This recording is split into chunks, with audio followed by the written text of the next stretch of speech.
Ukubura canke ukutabona ubutinyanka ni kimwe mu bibazo bihanze abakobwa nkuko mu kinofunofu babivuga amenorrhée. Akenshi iyo umwana w'umwigeme agiye kubwira mama wiwe canke umuvyeyi wiwe ivyamubayeko, umuvyeyi ico yihutira kumva cane cane nuko umwana we yoba yasamye.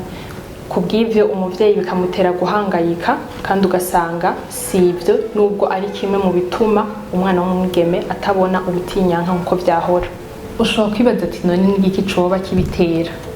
Ariko impamvu zibiri zishobora kuba zobisigura nuko ushobora kugira stress cyangwa guhangayika bivanye n'ivyo uhura navyo mu buzima bwa misi yose, cyangwa ugasanga wagize surmenage bivanye n'akazi ufise n'iyo misi uri kuracamwo, ugasanga ufise akazi kenshi kakurengeye. Kubw'ivyo bigatuma ubutinyanka canke kuja mu butinyanka bitaza nkuko vyabwirizwa ku kwezi nkuko vyahora.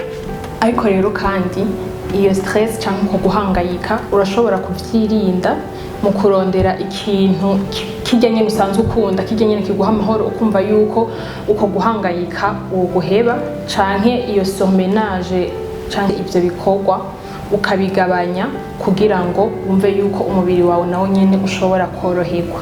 Mbega vyoba bimaze kugushikira canke urazovyashikiye? Uwundi vyoshikira muri kumwe wo mufasha mu buhe buryo?